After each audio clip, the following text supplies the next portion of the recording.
Our hearts beat to the city streets. Amnesia of the Heart, an original supernatural crime story with a touch of romance by the author, Declan Conner. Part 1. A young woman in her early 20s stood on the town square sidewalk and tapped her foot as she waited to cross the street to the railway station. She looked furtively over the top of her Gucci shades, relieved that nobody seemed to be paying her any attention. The pedestrian crosswalk beeped its all clear and she stepped off the sidewalk. The young woman snapped her head toward the sound of screeching tires and froze. The young woman didn't know why she couldn't move and felt as if she were a jackrabbit caught in the headlights, except the sun was beating down. Her entire body suddenly trembled as though struck by a wave of energy that washed through her body. For a brief moment, a swirling black fog seemed to twirl around her. Everything happened so fast, and yet it all seemed to happen in slow motion. A black SUV with mean-looking chrome bull bars raced toward her. The driver's face was etched with a haunting sense of purpose, and she put out her arms in a vain attempt to stop the vehicle. Someone tugged at her shoulder. A voice screeched out. She had a fleeting moment of pain, followed by a kaleidoscope of fragmented color in her vision and a sense of floating through the air. The young woman thought it weird she didn't feel herself landing. She lay still, not daring to move or to open her eyes. An odd chemical smell, not unlike cleaning fluid, made her nauseous. The last fleeting moments of the accident repeated like a looped film in her consciousness, but strangely, she felt no pain, until a series of irritations tugged at her chest, as if someone were giving her a body wax. Confusion engulfed her as she tried to make sense of what was happening. A voice called out. "Ruth, quickly, we need you over here." "On my way. The hit-and-run victim's a go. We just need the doctor to sign her off," someone replied. The young woman's eyes opened in time to see the back of a nurse exiting through a curtain. Glancing down, she found the cause of her chest irritation. Probe cables, now unattached, hung over a monitor screen. She sat up and swung her legs over the side of the bed. Her first action was to pat down her body. She let out a long sigh. Thank goodness, there doesn't seem to be any damage. Her blouse was unbuttoned and her bra was around her neck. She ran her fingers over her chest and felt a sticky substance, then glanced down at the rest of her body. I'm still dressed. I still have on my jeans and my sneakers. I can't have been here long. Taking a tissue from the bedside cabinet, she wiped down her chest, adjusted her bra, and reached to fasten it. They must have given me some strong stuff. I don't feel even an ache. Loud muffled voices interrupted her thoughts. She stood and fastened the buttons on her blouse, then patted her behind. Her fingers felt a wallet which she teased from her back pocket. What was it the nurse said? Ready to go? Sign me off? But where to? Where was I going? Oh my goodness, who am I? She flipped open the wallet, which revealed a railway ticket through its clear plastic pocket. Round trip. Claybrook to Bright Junction. 1:45 p.m. Platform 2. She moved to the curtain and peered through a part in the fabric. A clock on the wall showed 1 p.m. Bright Junction, maybe I live there. A commotion sounded in the hall. A defibrillator, now, a voice shouted over the melee. 10 cc of adrenaline. We're losing him. A nurse rushed past her curtained area, returned with a defibrillator on a cart, and disappeared behind the curtains of a cubicle near the entrance to the triage area. Without looking back, the young woman left her own cubicle and edged toward the reception desk, which was just past the triage entrance. As she passed the cubicle where she'd heard the voices, she heard a frenzy of activity which she assumed was the defibrillator winding up its charge, followed by a smack as it discharged life-giving energy. Through a slight opening in the curtain, she saw a doctor reel back from the bed and hold the conductor pads aloft. A young man lay motionless on the hospital bed, seemingly asleep, his lips curled in a smile. Emotion overwhelmed her at the sight of the predicament of the stranger. Blood-soaked bedding and a torn blood-stained shirt lay crumpled on the floor. The piercing sound of a single tone from the monitor at the side of his bed and the continuous straight green lines on the screen proved too much for her, and she averted her gaze. A single tear escaped her moist eye, and she wiped it from her cheek. Try again, more gel. The doctor's going to be too busy to sign me out of here. Got to get out of here. I need to think.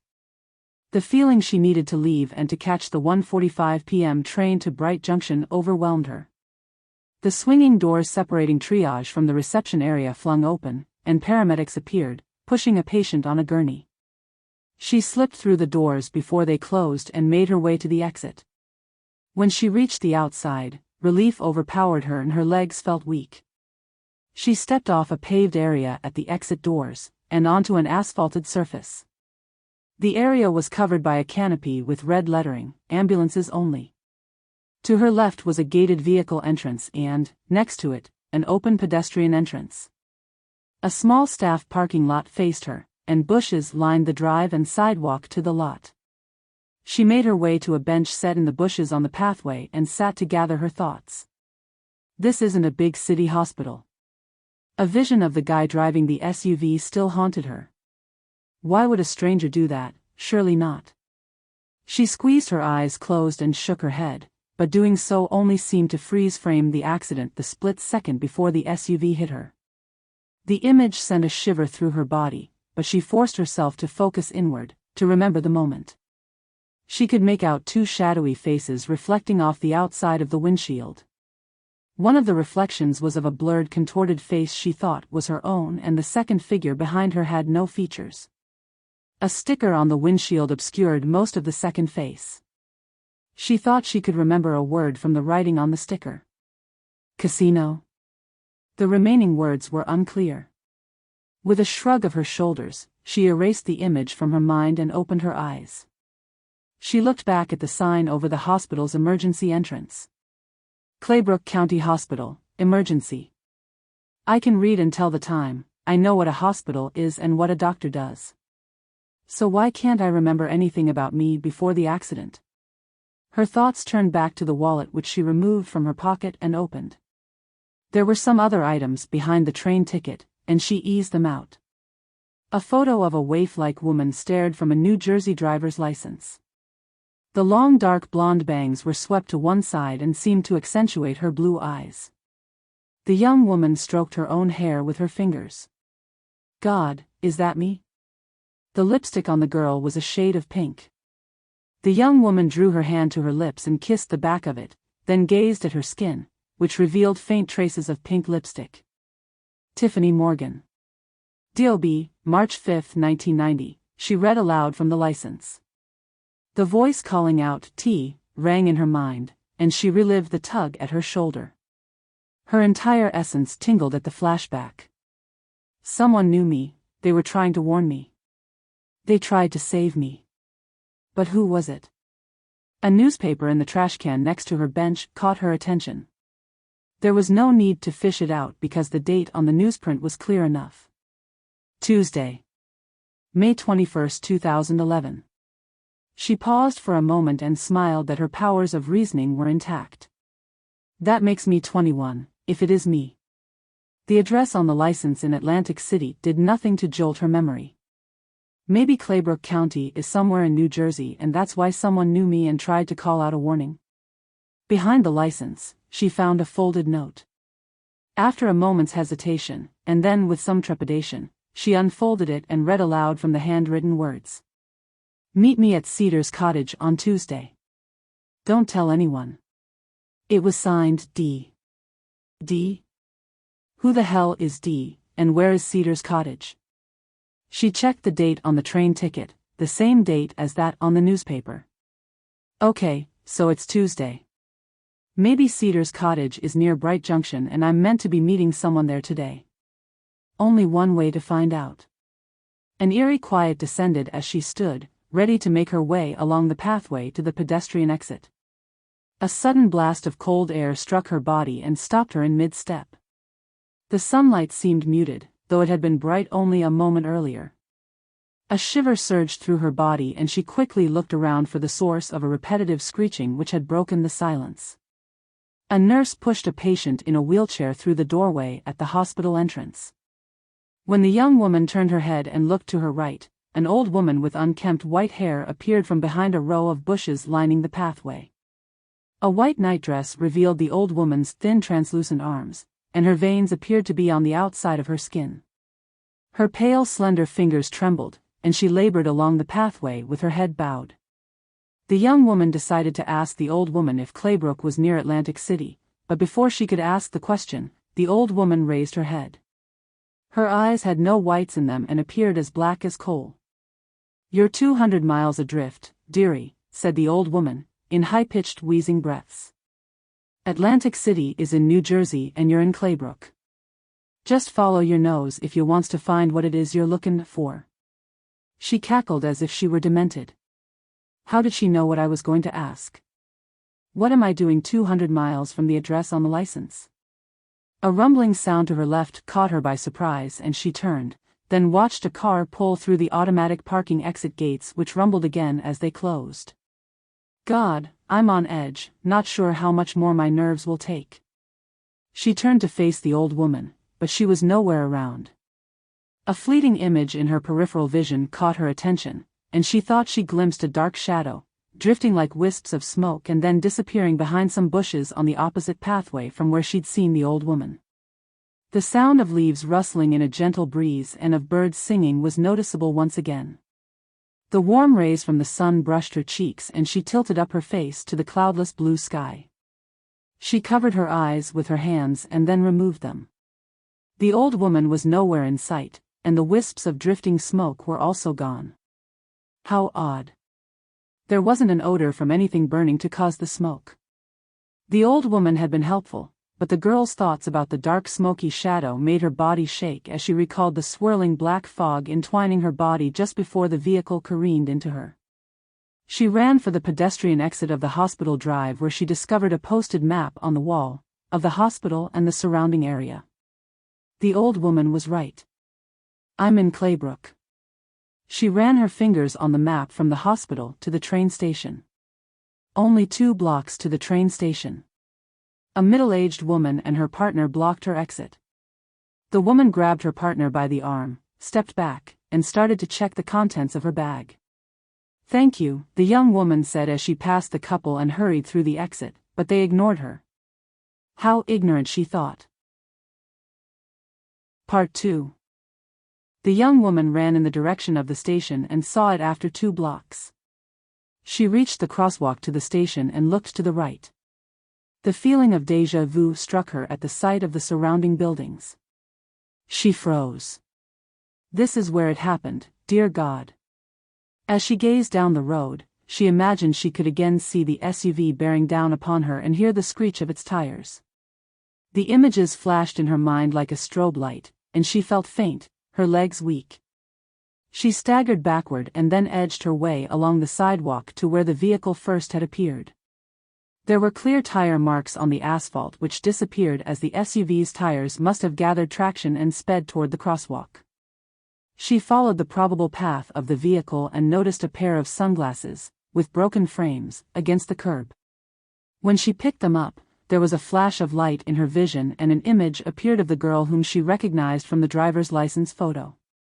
Even though she accepted she probably was Tiffany, she felt as though the image was that of a stranger. In her vision, the girl in the photo looked at her reflection in a shop window and adjusted the frames of her shades. A shadow of a figure with a featureless face appeared behind her in the reflection of the shop window. A hand reached out and touched the young woman on her shoulder, as if the hand had reached through the vision. The vision faded. Panicked by seeing visions and by the burning sensation in her hand, she dropped the sunglasses on the sidewalk as she reached the crosswalk. No tire marks marred the asphalt at the crosswalk, though the young woman expected to see some if the driver had braked for the SUV to avoid hitting her. Damn, this was no accident. What the hell did I do to deserve that? The crosswalk signal sounded, and she joined a group of pedestrians crossing to the station. Panicked, she breathed rapidly at the thought of walking in the same footsteps where the hit-and-run had taken place. Frantically, she looked from right to left. As she stepped onto the sidewalk at the other side of the crosswalk, Her breathing returned to normal. She looked down. Her gut wrenched at the sight of a dark stain on the cement, and she stepped around it. Blood? Nah, get a grip, girl. It can't be. I'm not hurt. In the station's lobby, a young man filled up the newsstand with the afternoon newspaper edition. Hit and run driver sought. She saw the headline, but she wasn't about to stop to buy a copy for fear that whoever tried to kill her could be after her still. She hurried toward platform 2. The station clock showed 1:45 p.m., and she glanced at the timetable on the wall. Bright Junction was only 2 stops along the line. The smell of used diesel oil hung in the air. A light cream Labrador sat with its owner at a bench. The dog panted, its tongue dangling from the side of its mouth, dripping saliva. She walked toward the bench and noticed the guy held a white stick. As she approached, the dog stood and growled. Hairs on the dog's back stiffened as it fixed its stare on her. She gave the dog a wide berth. The owner tugged at the dog's harness. Steady, boy. At a safe distance, she called out. Have I missed the 145? He remained silent, but the voice over the station PA speakers answered her.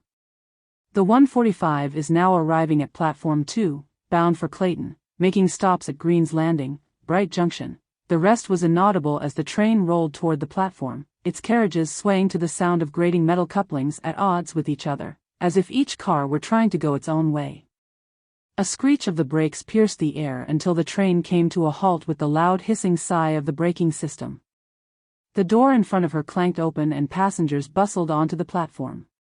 The fumes from the train's engine exhaust thickened the air with a putrid odor, and she felt a bad taste at the back of her throat. Damn these old commuter trains. She twisted around at the sound of the Labrador growling and barking in a rabid frenzy, and she stepped back from her perceived danger. The dog strained on its harness as the owner struggled to hold it back. Her body seemed to sigh when she noticed the dog's attention was focused away from her. A cloud of black fog swirled in front of the dog and disappeared as it reached the wall. Engine fumes, she assumed. The dog whimpered and sat down. As the last passenger rushed past her, the young woman stepped into the train car and sat down. The sound of the closing doors, followed by the high-pitched whistle, brought a sense of calm to her troubled mind. The car was empty. She slumped in her seat and began to relax as the wheels of the carriage settled into a rhythmic pattern. No time seemed to pass as the train reached the first stop, and her chest tightened as the train continued on toward its second stop, Bright Junction. She was thankful the car was empty, and she kept repeating, Bright Junction. Cedars Cottage. Tiffany. Though she could not induce her memory to recall anything about her life. All she had were the visions and the driver's license that led her to believe she was Tiffany Morgan. Drumming her fingers on her knees, she noticed a ring on her left hand, stopped drumming, and stared at the ring. Tickets. A ticket collector came toward her down the aisle, grabbing at the seats alternately to keep his balance with the sway of the carriage. She took out her wallet and held up her ticket as he waddled by without even looking at the ticket. Typical. She put the ticket back in the wallet and inspected the rest of its contents, discovering a ragged business card that had seen better days. Agent Douglas Welbeck. FBI. The card gave an address, telephone number, email address, and at the bottom, a handwritten telephone number. Why would I have a card from someone at the FBI? I must have had physical contact at some time with him to have his card. I should call him. Damn, no cell phone. Oh, I give up. Wait, Douglas. Is that who I am supposed to meet at the cottage? There were some dollar bills in the main pocket, and she took them out and counted them. A red piece of plastic, like a large button, fell from between the bills and onto her lap. She turned it over and read aloud from the imprint on the reverse side. Lucky Diamond Casino, $50. A casino chip. She experienced the same flash of light she had experienced with the sunglasses, and then another vision. A dainty hand pointed a gun toward a guy with a bald head. In slow motion, smoke rose from the barrel of the gun as a bullet exited and traveled toward him. The bullet stopped in mid-air before striking, and she studied the man's features. Suddenly, the bullet sped up, and a black hole appeared in the man's forehead. The back of his skull exploded as the bullet smashed its way through, and spatters of brain matter and blood appeared on the wall behind his head. He slid down the wall, leaving a trail of blood and gore. A steak knife fell from the grip of his right hand as he hit the floor. As his head slumped forward, his left hand flopped open and a red plastic casino chip rolled from his grasp. His body seemed to decompose in fast motion and then turn into a dark shadow. The vision disappeared as the young woman felt the plastic chip burning her hand, and she dropped it. The vision had unnerved her, with a shiver coursing through her body. The train slowed and the wheels screeched on the track as the brakes were applied.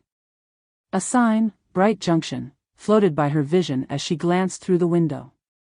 She made her way to the exit, preoccupied by the thoughts of the vision running through her mind. A guy on the platform rushed through the open door, blocking her exit.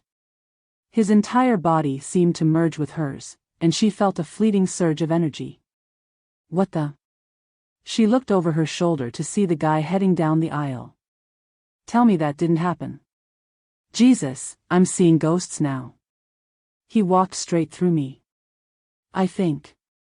She stepped onto the platform. A glance over her shoulder, and just as the doors sucked to a close, a wisp of dark smoke exited. She shuddered. Maybe I should go back to the hospital. The accident could have fried my brain. But there was no going back for her, not just yet. The train continued to its next stop. A cold shudder swept through her, adding to her heightened sense of panic. As the train cars rumbled past, the young woman saw an image of the old lady from the hospital through a window of one of the cars. The old woman fixed her gaze in the girl's direction. Her bony finger wagged and seemed to be pointing left, as if directing her. Part 3. The young woman sighed, then closed her eyes for a moment, opened them and hurried out of the station, shaking her head in disbelief. I really shouldn't have left the hospital. Bright Junction was not what she was expecting. There were no buildings nearby, only fields. In the distance, she could see houses to her right, but a glance to her left and the landscape seemed to be uninhabited farmland.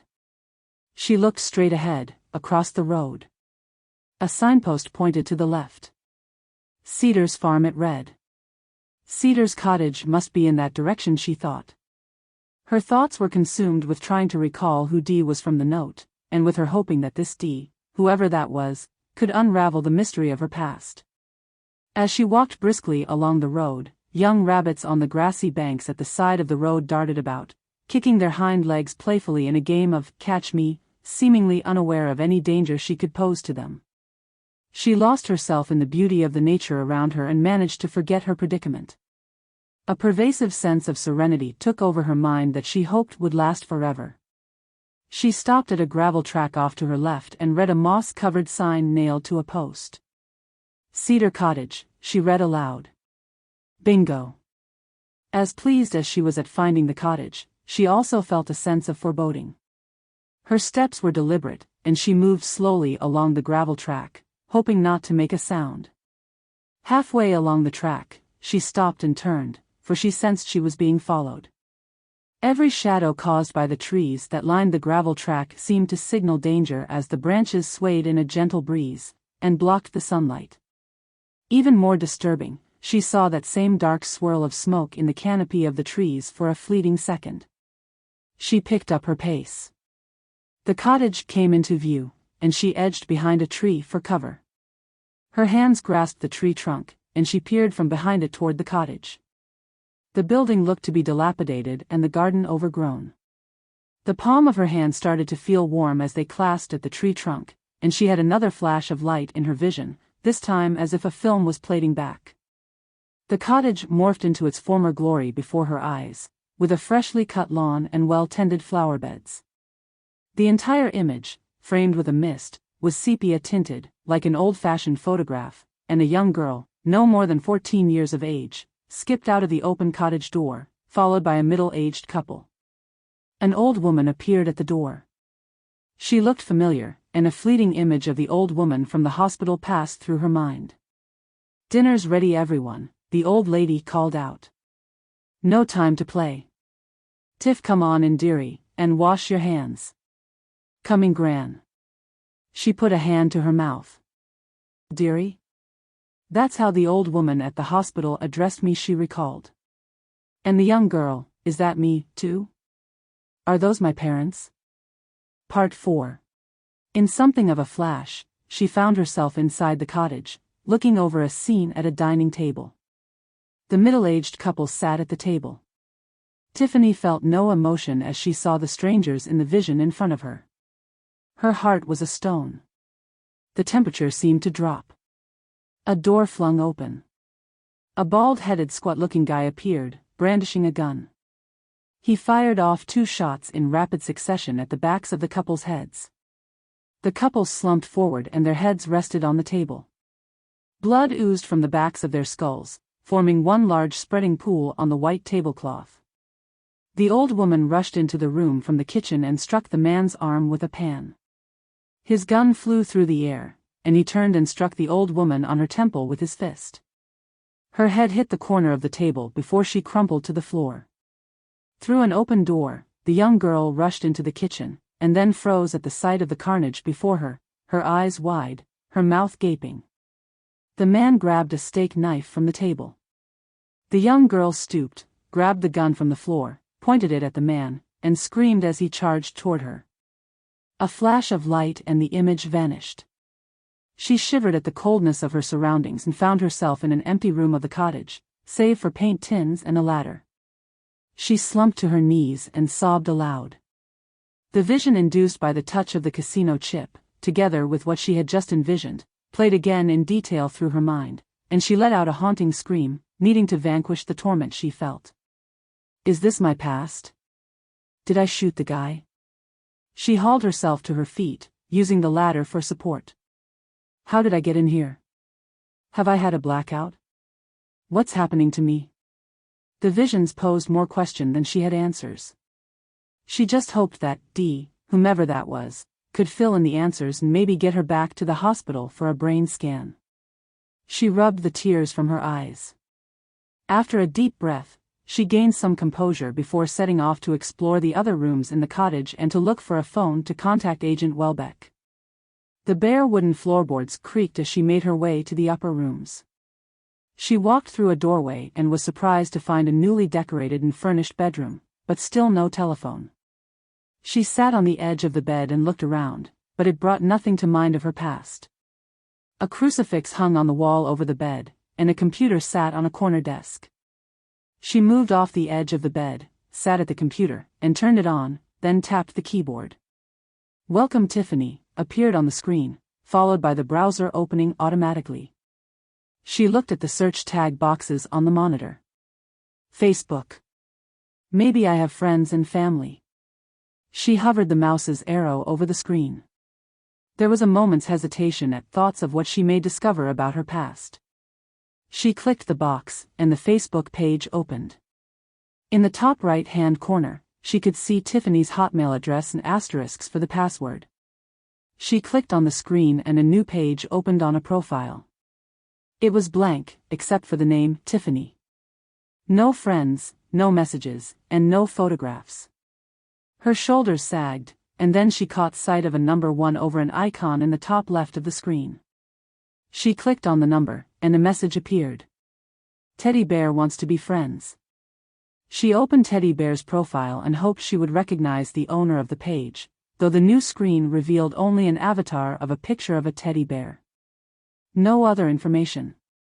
Hoping Teddy Bear was an old friend, she clicked the confirm box, but it gave her no access to more information. Her attention turned to a dressing table. She crossed to it and searched the drawers. There were his and her clothing in the different drawers. The woman's clothing looked about her size. In one of the drawers, she found a stack of wedding magazines. She had a strange feeling there was another presence in the room and spun around.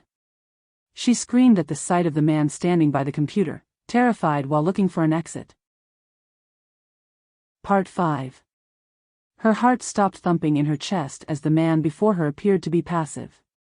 He was around her age, she guessed, and he was smiling, his head cocked to one side. In different circumstances, she thought he would have looked somewhat cute. His black hair flopped from a parting and lay over his ears. His dark eyes and skin tone gave him a Latino look. He held his hands up in a passive manner. "Tiff, it's me," he said. His demeanor didn't seem threatening, but she couldn't be sure if he was a threat or not. She noticed the door to the room was closed, but she couldn't recall closing it.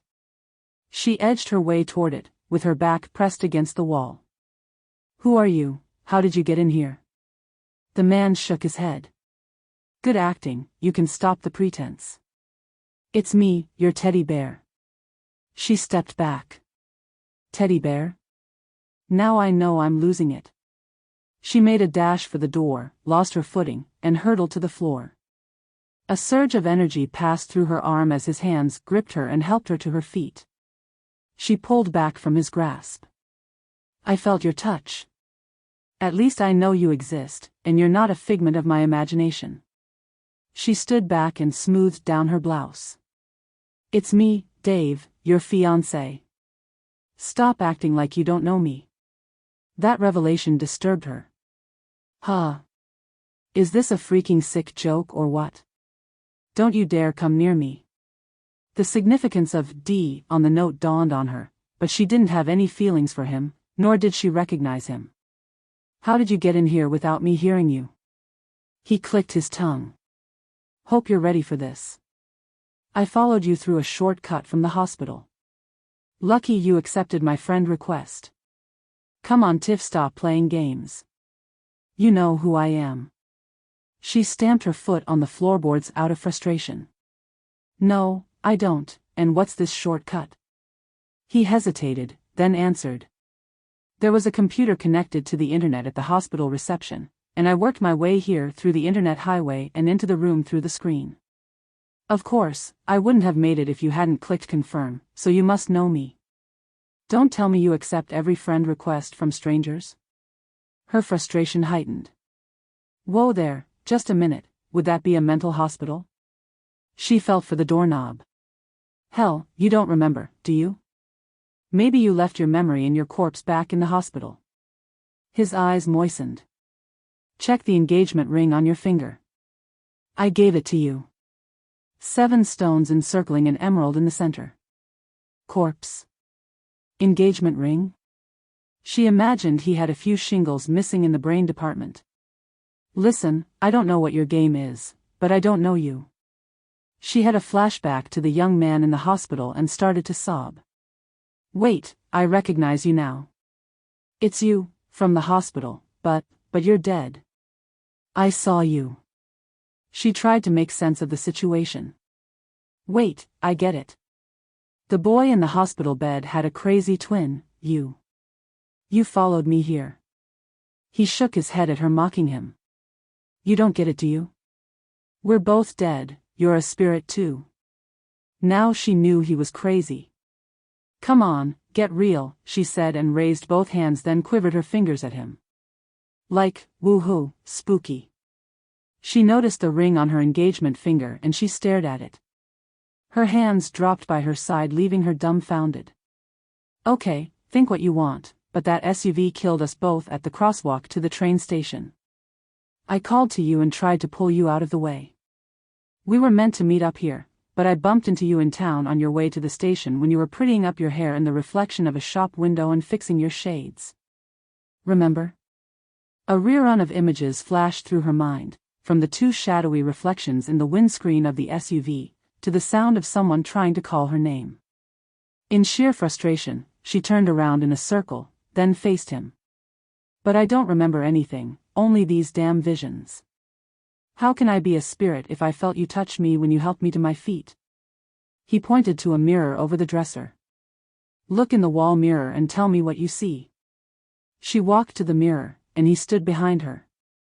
"Go on then, what do you see?" he asked.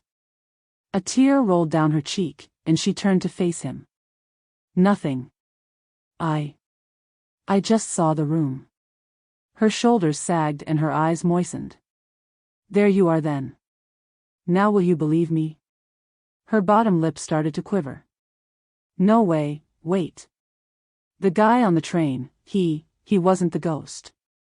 I walked through him. She stared at Dave, hoping to recall any moments that they had shared together. She remembered nothing. He took her hand and led her to the bed. She stroked the ring gently, her hand in his.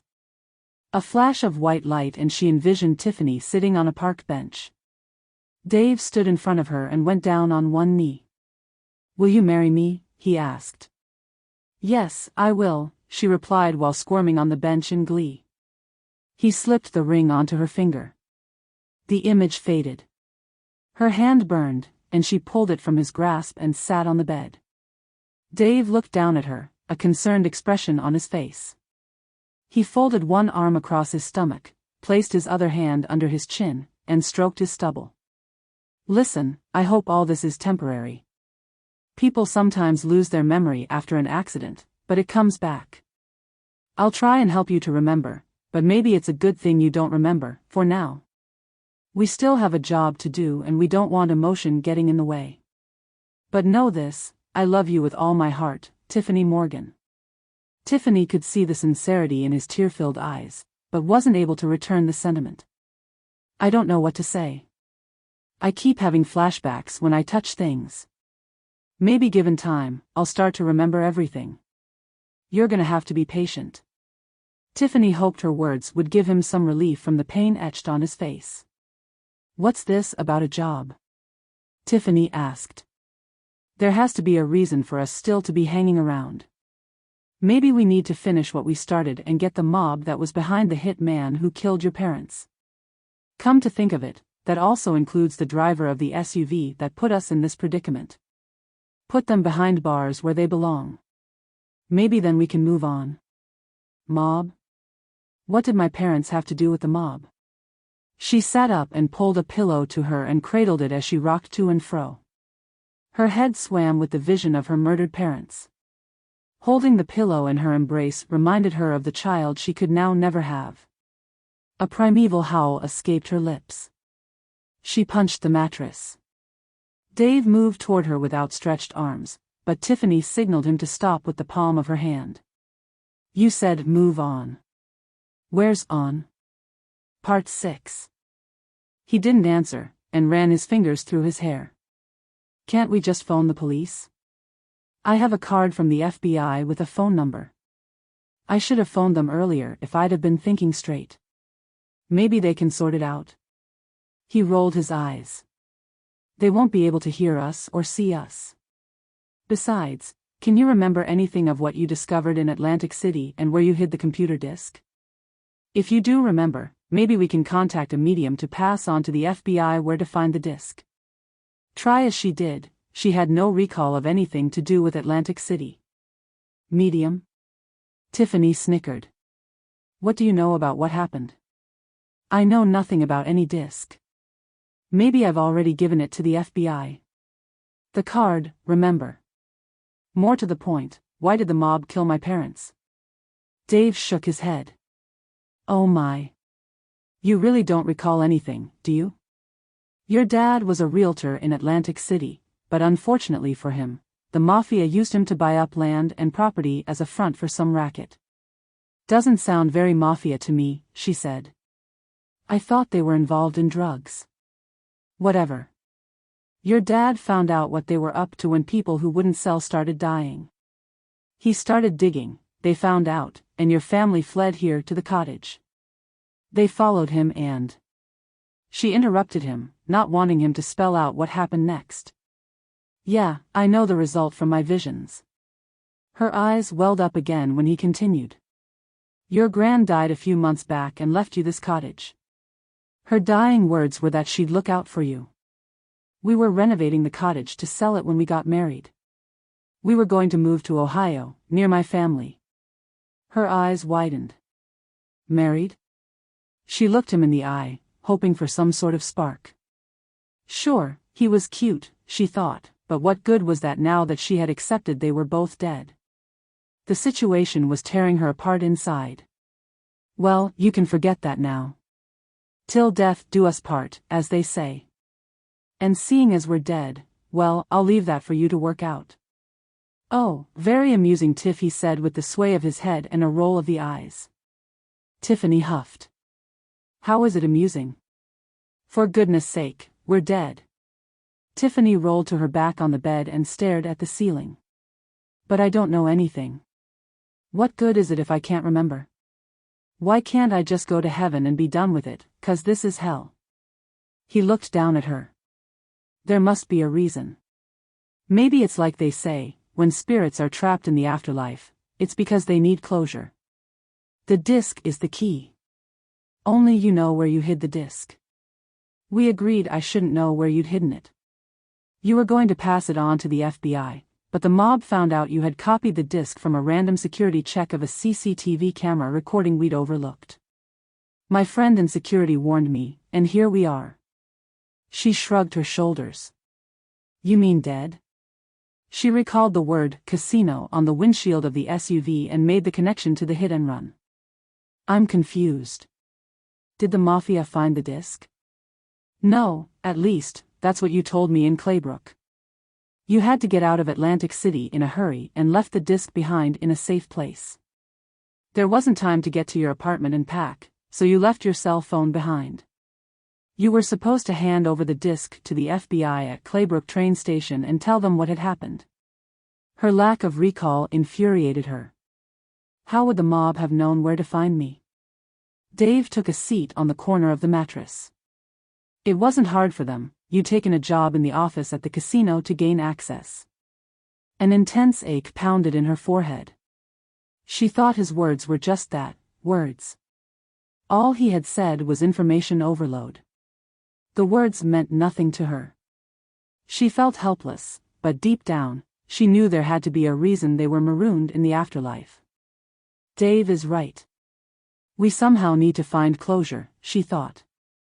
If those alive couldn't hear them, and she couldn't recall where she'd hidden the disc, she wondered how they were supposed to retrieve the information and to pass it on to the authorities. She closed her eyes to try to remember where she had hidden the disc. When she opened her eyes, she thought she saw a dark smoky apparition take on a human form and move out of the room through the ceiling. Tiffany screamed, jumped off the bed, and hid behind Dave. Did you see that? She said and pointed. See what? I keep imagining dark shadows as if wisps of smoke were following me since the accident, but this one had a human form. I thought I could explain them at first, but it feels like something evil is following me. He turned to her, a concerned expression on his face. I suppose now that we're in the spirit world, we're bound to come across bad spirits. At least that's what paranormal investigators associate with dark apparitions. I wouldn't worry, they can hardly kill us. She stepped back, her eyes dancing about his eyes. Are you sure about that? She asked. Maybe they can destroy good spirits. Somehow, she felt safe with Dave around. She turned her thoughts back to where she may have hidden the disc and how they could get the information to the FBI. Grr. This is useless, she said. No, it isn't. I discovered we can change form by willing it. That's how I got here from the hospital. I've an idea how to get to Atlantic City. Follow me. Maybe being in Atlantic City will jolt your memory. She stood there with her hands on her hips. Atlantic City? But that's 200 miles away. How are we supposed to get there?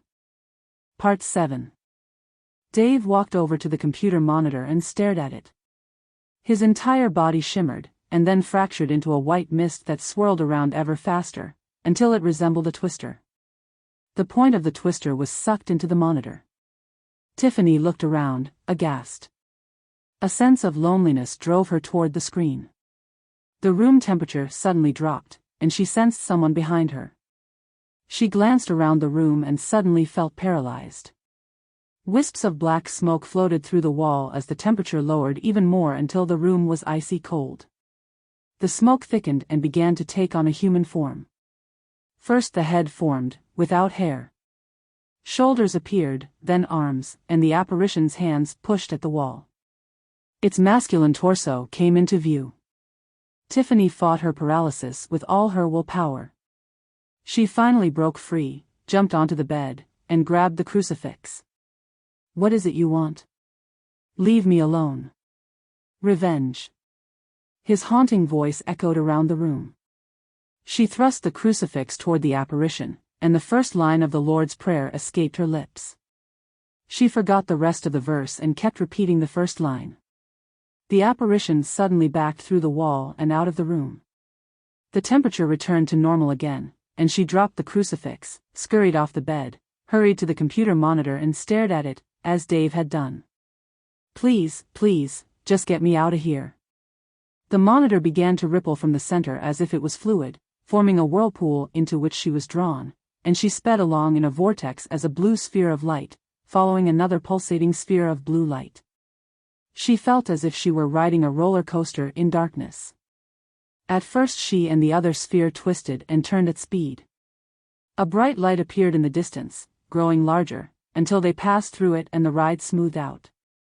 The glow from their form gave the feeling they were traveling through the center of a circular tunnel. White lines passed them on the walls of the tunnel in either direction, giving the impression of tremendous speed. The sphere in front suddenly stopped pulsing, and she almost crashed into it. Dave's voice emanated from the blue sphere. Careful, you nearly wiped me out. What kept you? Bemused at his form, she answered. One of those evil spirits you talked about. Scared the hell out of me, it did. Said it wanted revenge. Revenge, he asked. Tiffany didn't know what the evil spirit had meant by that either. She was taken aback when Dave's face appeared on the skin of the sphere, protruding as if he were inside and pressing against the skin of the sphere like it was a balloon. Beats me. Where are we? She asked. Why did you stop so suddenly? His sphere moved slightly away from her when he answered. We're inside the Lucky Diamond Casino computer at the Internet Software Gate. Trouble is, we're stuck at their security firewall. Do you think you can get us through? You're the computer expert. A curtain of numerals, ones and zeros, cascaded before them. She thought she recognized the numerical pattern that emerged. She maneuvered next to the curtain of computer code and began bouncing against it, as if knocking down coconuts with bean sacks at a fairground game booth. The curtain disappeared, and they were through the firewall. Follow me, she said. We need to get to the file database. They rounded a corner and came to a sudden halt. What is it? He asked. Antivirus file. At least, that's what I can read from the heading on the file code tower. The file had the appearance of an oblong box made up of white numerical figures. A line of pulsating bright red spheres blocked their path. Do you think the red spheres are other spirits? Dave asked. I'm not sure, let's watch. Maybe we'll get a better view from above. They rose to the height of the tower. The view was amazing, like an aerial view of a city of identical skyscrapers lit up at night. The towers were evenly spaced and grouped into blocks which created crisscrossing highways, with glowing white numerical computer code traveling in either direction, entering and leaving the file towers. Red spheres seemed to act like traffic police as groups of them lay in wait at different intersections, and instead of stopping the traffic, they absorbed themselves into the code. The code briefly turned red as the spheres passed through it and then reverted to white, as if the code was being scanned.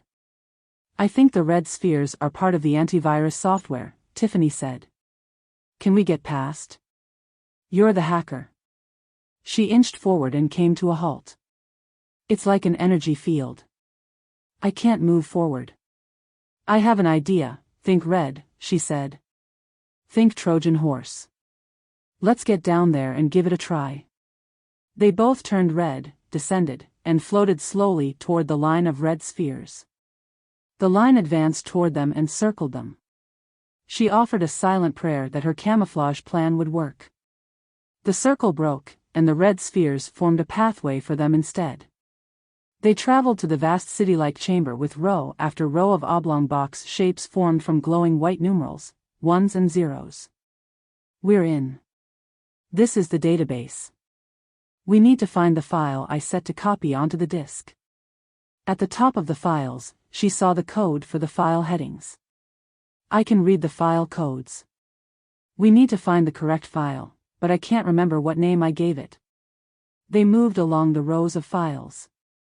It's no good. I can't remember. Concentrate. You created it from your subconscious, so it must be something you'd recognize. They continued searching for the file she had created, when suddenly she stopped and began to chuckle. What is it? Teddy bear. I called it teddy bear. It's over there, next to the email files. His sphere brushed past her, and she felt the warmth of his energy. Wow, did you feel that? He said. Don't get carried away. I felt it.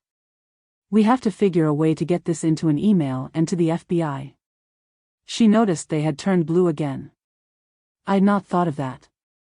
Listen, I may not be able to recall my past, but I can remember the email address on the FBI card. Follow me. I worked here, remember? I must have set up an email address on this computer. They headed to where she had seen the email section and located her email account, identified by her name. Tiffany bounced against her email computer code. A short string of code detached and exited the tower and quickly returned with the teddy bear file code. Dave and Tiffany watched the code upload as an attachment to her email. Tiff, behind us. A line of red spheres moved toward them. A swirling black fog seemed to hover over them before it transformed into a red sphere, larger than the rest, and moved to the center of the line. The spheres moved into an arrow-shaped formation, with the larger red sphere at the point. As if on command, the spheres took off in different directions, but the larger one headed straight for them. Tiffany's heart thumped. Hell. We're being flanked. Part 8. There wasn't time to send the email to Agent Welbeck. Follow me, Tiffany said. Darting in and out of the files as if they were playing chess at the speed of light, and with an opponent who had double the number of pawns, Tiffany and Dave narrowly evaded capture. I'm losing it, Tiff, she heard, not as spoken words, but as if she were reading Dave's mind. He's gaining on me. I can't hold out. Dave, change into data code and get into a file. She hoped Dave could hear her thoughts as he had projected his thoughts to her. This time it was Dave's desperate voice she heard call out. She slipped into a file in the form of data code to avoid her own detection. She watched the red surround Dave and slowly move away with him, the large one hovering over the capture. Tiffany felt helpless. The spheres counteracted every move Dave made to escape his captors. At first she saw his sphere unravel as computer code, like a ball of string unwinding. One of the reds attached itself to the head of the code and spun the code back into a sphere. The code in Dave's form turned to white smoke, but the red spheres spun around the smoke, like electrons around a nucleus, creating a force field that turned Dave's smoke back to a sphere shape. He reverted to a blue sphere. Tiffany followed the prisoner detail, moving from file to file, until she saw it reach a towering file that glowed with a multicolored energy field which traveled up and down the tower's sides. The energy field stopped for a millisecond, and the prisoner detail hustled Dave's sphere inside before the energy field restarted. Dave screamed her name and bounced against the wall of energy, but there was no escape from the isolation of the virus vault. Find the other blue virus, she heard in her subconscious as the reds rushed in different directions. The larger red hovered outside the tower as if standing guard. In a short time, it started to pulsate rapidly. Simultaneously, she felt her whole being disintegrate from the computer code she had created of herself to hide in the file, and she willed herself to change to a different code sequence. She watched in stunned silence as the larger red sphere seemed to take on a human form. First, the skeletal body appeared, and then the organs, muscles, and arteries, but the transformation stopped before the skin had a chance to form. She wanted to scream. There was a hole in the forehead of the skull, in exactly the same place where she'd shot the man who'd killed her parents. When the skin and features gradually appeared, the form had the unforgettable face of the hit man in her visions. So that was who was following me. His body fragmented into a swirling mass of black smoke before transforming again into a red sphere. The situation for Dave seemed to be hopeless, and she decided to travel to a different section and attempt to buy safety and time to come up with a plan. To avoid detection, Tiffany skillfully maneuvered her way to the computer's camera file. She drew back and watched as a red sphere exited the camera file and moved on, perhaps to continue the search for her. She slipped inside the camera file in the hope the spheres would not search the same file twice. Once inside, she wasted no time activating the camera and audio functions. I could leave through the camera and have done with it, she thought. Images of a room outside appeared in front of her from the camera. A group of men sat around a table, laughing. The name Lucky Diamond Casino was etched in a mirror hanging on the wall. That's it then, business as usual, one said. The bitch and her boyfriend are dead. She reeled back at the realization they could be talking about her and Dave. Intense anger welled inside her, and she turned to activate the camera's record functions. Why am I bothering? Why don't I just vaporize and head through the camera? I can't just leave. What about Dave? We had confirmation, she heard and turned to the camera images. A portly guy at the head of the table pounded his fists on the table's surface. Well, I ain't seen no death certificate, but Dino Franchetti reckons there's no way they could have survived after he mowed them down. If Dino says Tiffany Morgan and her fiancé from security are dead, that's good enough for me. He picked up a large cigar from an ashtray, drew on it, and coughed loudly. Choke on it, you son of a bitch, she said. That's all the loose ends tied up then, since we whacked the rest of the Morgan family up in Claybrook County. Pity Joe didn't kill the daughter at the same time to complete the contract. Must have left him turning in his grave. I couldn't believe when we heard the little runt shot him, said a thin, weasel-faced guy. What about the disc, said another man. His back was facing her, and his head was shaven. Frankie found the disc hidden in her apartment, so we should have the disc soon.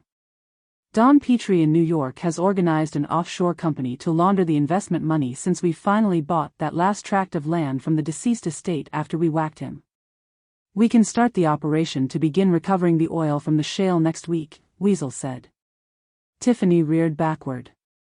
A guy's face appeared in the screen and seemed to look straight at her, as if she were a fish in a bowl. A huge finger took up the entire frame and tapped the camera lens. Hey boss. Did you switch the computer on? Jesus, the camera's on and it's recording. Hell, damned antivirus message says it's isolated an attack and transferred it to the virus vault. Shit, there's another message box. It says warning Trojan horse located. He moved back from the camera. He had a bald head and a scar running from his ear to the corner of his mouth. Maybe the system switched on to complete a security scan. The antivirus software shows it's scanning all the files, Portley said. Should I switch it off? Asked Scarface. Wait, get security in here and see if we can find out who's attacking us. Then smash the damn thing up and bury it in the desert. The FBI could be hacking us. Thank goodness we've got backup files in the safe, Portley said. Tiffany thought for a moment of what to do next. She couldn't be sure if when they smashed the computer if it would destroy the spirits of her and Dave. Damn, I've got to figure out a way of getting Dave out of here, or we'll never get out and we'll be stuck together for eternity. I've got to find a way to destroy the spirit of the hitman. She darted for the virus vault and rose to the top of a file next to the vault. A shadow spread rapidly toward her from the far side of the file chamber as red spheres scanned the files. It was a strange sight. An army of red spheres entered the files from the top. A glowing red band traveled down the towers, leaving the files a dull green as the reds exited the bottom of the files and moved on to search the next tower. I have to do something now.